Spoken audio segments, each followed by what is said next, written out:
What's happening, guys? It's Shane here, your friendly success satellite-based radio navigation system with another video. This time we're going to be talking about, is a finance degree worth it? We're going to go over the degree itself, what it entails, how much you get paid for jobs that you might get after getting the degree, what the job market's like, what your job satisfaction is going to be like, and all those related things that you're going to want to know about. At the end of this video, you're going to have a much better understanding of whether this degree is worth it for you or not. Now, if you've seen my video titled, "Is an accounting degree worth it?" you might be wondering, what is the difference between an accounting and a finance degree? I get this question in the comments all the time. Accounting focuses more on the daily management of records and reports in order to measure the company's performance. In finance, you're going to be using a lot of the same information, but you're going to use it in order to forecast future performance and future growth. Now, of course, this information could be used for a lot of different things, but mainly it's going to be focused on planning company strategy and growth. Simply put, accounting is more backward looking, whereas finance is more forward looking. And now that we have that comparison out of the way, let's proceed to the comparison between clicking the like button now and clicking it later. There's really not that much difference, so go ahead and just click it now so you can make my financial advisor stop telling me to tell you to click the like button. So first we're going to start off with salary, and I'm going to be grading each one of these from 1 to 10. So we're going to be going over 4 main things in this video that are very important when it comes to evaluating degrees. First of all, we're going to be talking about salary of different jobs that you might get after graduating with this degree. We're also going to go over the satisfaction that you might have in these different jobs. Then we're going to go on to the demand, and then lastly we're going to talk about certain X factors that might make it better or worse. So first, let's talk about salary. Now, very similar to accounting, you do have a lot of flexibility when it comes to what types of jobs and careers that you can go into after you get your degree. Now, some of the common careers that you're going to see over and over again when you do research are going to be personal financial advisor, financial manager, and then also financial analyst. Now, just overall with finance as a degree, one would expect to make around $55,000 a year in the first 5 years after graduating, and then nearly $100,000, about $98,600 a year after 10 years or more on average. But that's just in general what people who graduated with a finance degree reported. There's going to be a huge variation depending on what career that you go into. So financial analysts, for instance, are going to make $81,000 a year. There's 487,000 jobs available, and it's growing at 5%. For personal financial advisors, they're going to make $87,000 a year. There are a lot of things that aren't mentioned when it comes to these majors. A lot of the time you're going to be getting bonuses. Sometimes you might even be getting stock options. On top of this, you could work with a company, or you could start your own business where you'd make quite a bit more. Because of the commission-based structure in these careers, the money that you earn is going to depend quite a bit on how much you work and how hard you work. Now, out of the common jobs that you're going to see people with finance majors get, the highest paying one is definitely going to be a financial manager. They make around $129,000 a year. Now, another thing, and this is something that I talked about in the video where I talked about the careers that make the most millionaires, finance-related careers made up a significant portion of both the top 10% of earners as well as the top 1% of earners. And beyond that, they made up a significant portion of the top 0.99.5th percentile of earners. So the top earners in the United States of America. So this is what you would call a high risk, high reward degree, and the careers that you go into with this degree a lot of the time are going to be the same. Now, one thing I always like to mention is people who get business degrees and get some experience in the business world are going to be much more likely to be successful as entrepreneurs. I did a video on the degrees that create the most millionaires, and in that video, finance was one of the top 10 degrees. And a lot of the time, it's not just because of the fact that you can get really good jobs, but it's also because of the fact that it teaches you how to invest at a young age, and later on you're much more likely to become an entrepreneur, which is going to give you a much better chance of becoming a millionaire. So for all these reasons, I'm going to go ahead and give finance a 9.5 out of 10 rating when it comes to salary. Next, let's go ahead and talk about satisfaction.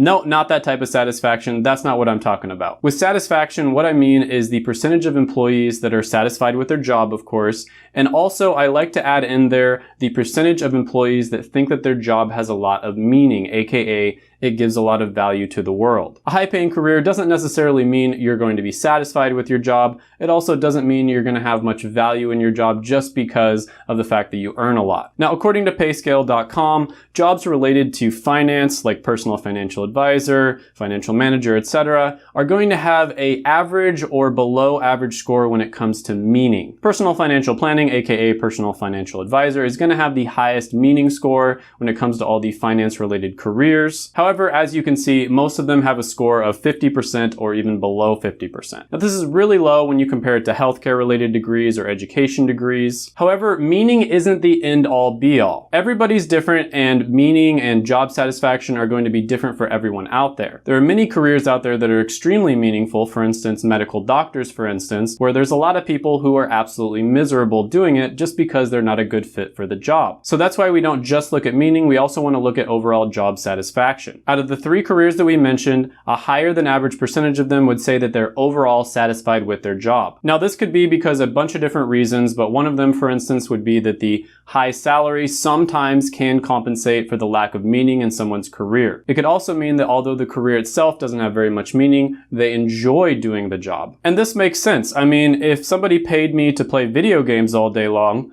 I would really enjoy doing it, even though I wouldn't necessarily be helping the rest of the world. So for some, it might not be enough to say that their job's perfect, but it's one that they can overall be happy with. With a lot of finance-related careers, you're going to be in a very competitive environment, and you're going to be working extremely long hours. And so for that reason, I highly recommend that you're probably the type of person who's very competitive, and you're probably like an A-type personality. Again, this one is a high-risk, high-reward career. A lot of it is going to be commission or incentive-based, so people who are really competitive and they're extremely driven are going to probably excel. So overall, I'm going to go ahead and give this one a 7 for satisfaction. Next, we're going to go ahead and talk about demand. So we found out that it's possible for the right person to be extremely happy with finance-related careers, but is there enough happiness to go around? Or will you need to look all over the country just to be able to find your first job? Now, finance does have one of the lowest unemployment rates out of all the different degrees, and so you're probably going to be able to find a job pretty much wherever you live. Now, talking more specifically about some of the common careers that you would get with the finance degree that we were discussing before, for financial analysts, there's going to be around 487,000 jobs available, and the average growth rate for this occupation is 5%, which is faster than average over the next 10 years. For personal financial advisor, there's 263,000 jobs available, and it's growing at 4%, which is about average. So there's less than half the amount of jobs available compared to the financial analyst, and it's growing a little bit slower. However, for financial managers, there's 697,000 jobs available, and it's growing at a ridiculous 15%, which is much faster than average. Now, when it comes to finance, if you're going to aim, make sure you aim high. Now, to become a financial manager, you would only need a bachelor degree. However, some say that getting a master's is going to improve your chances. Now, business degrees in general are pretty great because of the fact that they're extremely flexible. So just because you get a degree in finance doesn't necessarily mean you have to work in one of these 3 careers. There's actually a ton of options out there for you. You can work in any number of other positions within a company. For instance, you could be a product manager. For certain people, moving up a ladder in a company, trying to get to those executive positions like vice president, president, CEO, CFO, etc.,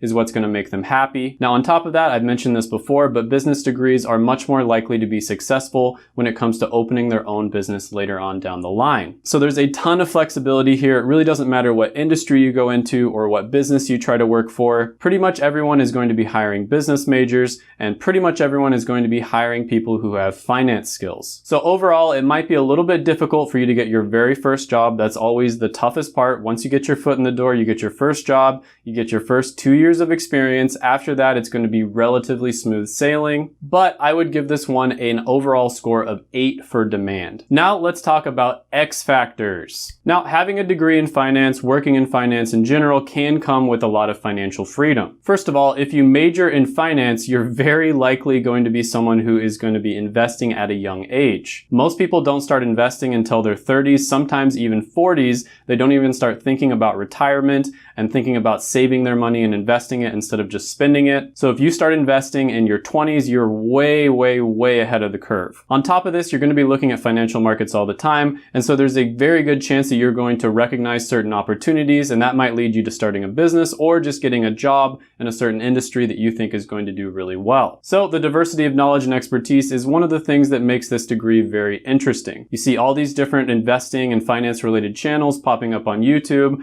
and so a lot more people are getting interested in this subject. You're probably not going to become the super cool, super rich Jordan Belfort, Wolf of Wall Street, making it rain $10 million a day. So before you go diving right in, if you don't have a passion for some of these subjects like personal finance, investing, you definitely don't want to go into this one just for the money. You're going to get worked super hard. It's going to be an extremely competitive environment. You probably are not going to have a life, especially when you're starting off at the beginning. When it comes to working in like an investment banking, for instance, a lot of people say that they're basically just selling their 20s. You're going to be working around the clock in your 20s, and then in your 30s, you might move into a position where you can have a more normal life, or you might have made enough money by then that you could actually just retire. With a lot of the other stuff, it's relatively objective. I'm giving you the stats and the figures, but when it comes to X factors, it is just my opinion, so keep that in mind. The finance industry in general, I think, is a very, very good industry to get into. It's my favorite industry other than technology. And I talk about this a lot on the channel. If you're a salesman or a saleswoman, for instance, you don't want to work in a dying industry. If you're in sales, you want to work in technology, finance, you want to be selling maybe life insurance, something along those lines, because there's just so much more opportunity in industries that are booming. If you go into a dying industry, just about everything is going to be worse. Your salary is going to be lower. You're going to be worked really hard and you're not going to be properly compensated for it. Your job satisfaction is also going to be very low just because of the fact that the company is constantly going to be trying to find ways to cut money. So overall, going into the finance industry is fantastic. So that's going to factor into this score a little bit. Another thing I always like to think about is whether something is future-proof or not. So everybody knows AI is coming, automation is coming, streamlining of processes in general that are getting rid of jobs left and right is coming. You really want to think about what degrees, what skills, what careers are going to be future-proof when this inevitably happens. Now, business-related degrees, in my opinion, are one of the most future-proof degrees. The reason for this is because it really doesn't matter how many individual jobs get automated,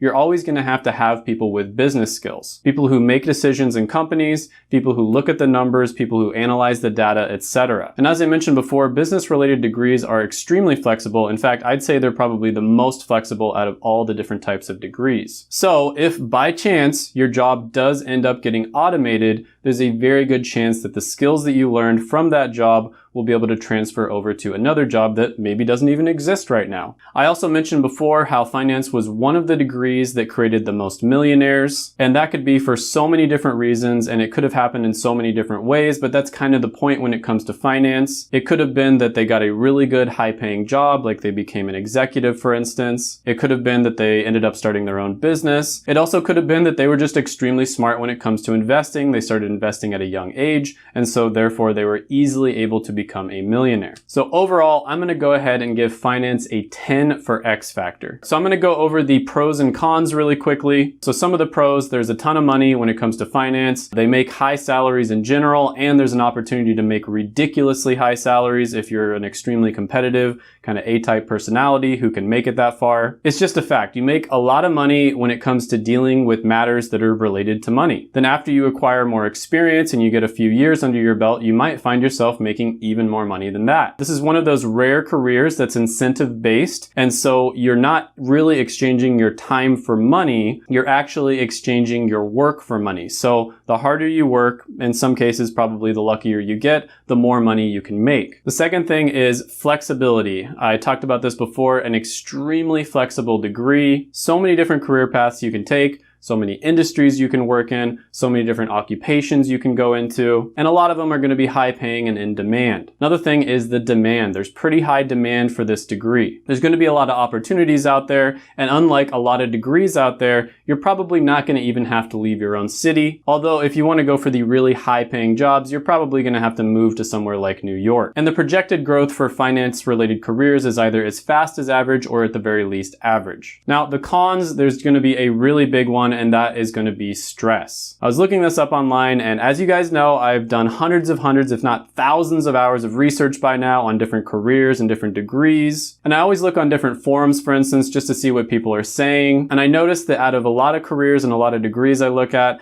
this is one of the more stressful ones. A lot of the time you're going to be working like 80 hours a week. You're not going to have a life, especially if you're going for the really high paying jobs. So if you're someone who wants more of a work-life balance, which is totally okay. I'm somebody who likes having a work-life balance, for instance. I would much rather have that then make like twice as much. If you're in that category, finance might not be the best degree for you, although there are some careers out there in finance that aren't as heavy when it comes to the workload. Another con here is there's going to be years of continuing education depending on what career you go into. So for instance, if you're going for a CFA, this is a really difficult exam that a lot of people have to go into if they're financial analysts. People are going to dedicate hundreds and hundreds of hours in order to pass this exam. It's extremely difficult. Then once you pass the exams, guess what? There's going to be a lot more continuing education and a lot more things that you have to learn. The learning is never going to end. The market is always going to be changing continuously, and so you are going to have to change with the market itself. You're going to have to be very adaptable and willing to learn new skills. Now this might be positive for some and negative for others. Definitely a negative for me. That's why I put it in the negative column, right? Don't get me wrong, I like learning new stuff, but I don't want to be forced into a situation where I have to constantly be studying and not be getting paid for that studying in my hours that I have off. I want that to be an option, not something that I have to do. Now, considering everything that I said in this video, adding all of the scores up and dividing by 4, I would give finance an overall score of about 8.6 out of 10. It's a lot of advantages to getting a degree in finance. It's not always going to be an easy road. Everything is subjective. For some people, this might be like a 1 out of 10. It might be the worst degree, the worst careers that you could ever get into. And for some people, this might be like an 11 out of 10. Best career ever. You love that super competitive environment where you get to work 80 to 100 hours a week. That's why it's so important that you always do your research, look into it for yourself. If you're interested in a certain career, for instance, I would really recommend contacting people who are currently doing that career. You can do that on Facebook, LinkedIn. You can reach out through your own personal network. You can even cold call people. Just open up your, local phone book. Always be really nice. Always be very respectful of their time because everybody's really busy, especially people who went into the finance industry. Not everybody is going to want to talk to, but if you do enough, you're going to find somebody who will talk to you and you will be able to get a really good idea what the career is like, and they'll be able to give you good advice. Then at that point, you can reverse engineer it and figure out what steps that you would have to take in order to get to that career. Sometimes that will involve getting a finance degree. Sometimes it will involve getting a finance degree and then maybe an MBA. Sometimes it will involve going to a certain school instead of another school. There's a lot of different variations there, and that's why it's so important that you do your research up front. So consider the pros and cons that I mentioned. Think about other things that I talked about in the video. Do your own research and then figure out whether it's a good fit for you or not. As always, don't forget to smash the like button, hit the subscribe button, ring the notification bell, comment down below any thoughts, comments, criticisms, etc. that you have on the video. And before you go, make sure to check out my other videos right here. I made them just for you.